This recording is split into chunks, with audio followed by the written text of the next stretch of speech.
ଆମ ଘରେ ଉପସ୍ଥିତ ଅଛନ୍ତି ସାରା ଭାରତବର୍ଷର ସର୍ବଶ୍ରେଷ୍ଠ ଓଡ଼ିଶାର ପ୍ରଗତିର ମୁଖ୍ୟ ବିନ୍ଧାଣୀ ଯାହାଙ୍କର ମାର୍ଗଦର୍ଶନରେ ଓଡ଼ିଶା ବିକାଶ ପଥରେ ଆଗେଇ ଚାଲିଛି। ଆମ ସମସ୍ତଙ୍କର ପ୍ରିୟ 5T ଅଧ୍ୟକ୍ଷ PK ପାଣ୍ଡିଆନ ସାର୍ ମହୋଦୟ ଏବଂ ମଞ୍ଚାସୀନ ସ୍ୱାଗତ ଏବଂ ନମସ୍କାର। ବାସ୍ତବରେ ଓଡ଼ିଶା ଅନ୍ୟମାନଙ୍କ ପାଇଁ ଉଦାହରଣ ସୃଷ୍ଟି କରିଛି। ଓଡ଼ିଶା ରୋଲ ମଡେଲ ହେଇଛି ମାନ୍ୟବର ମୁଖ୍ୟମନ୍ତ୍ରୀ ନବୀନ ପଟ୍ଟନାୟକ ପାଇଁ।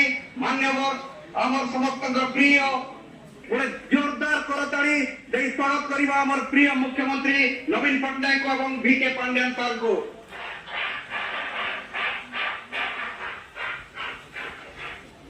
ଆଜି ଆଶ୍ଚର୍ଯ୍ୟ ଲାଗୁଛି ସ୍ମାର୍ଟ କ୍ଲାସରୁମ୍, ଇ ଲାଇବ୍ରେରୀ, ଟେନିସ୍ କୋର୍ଟ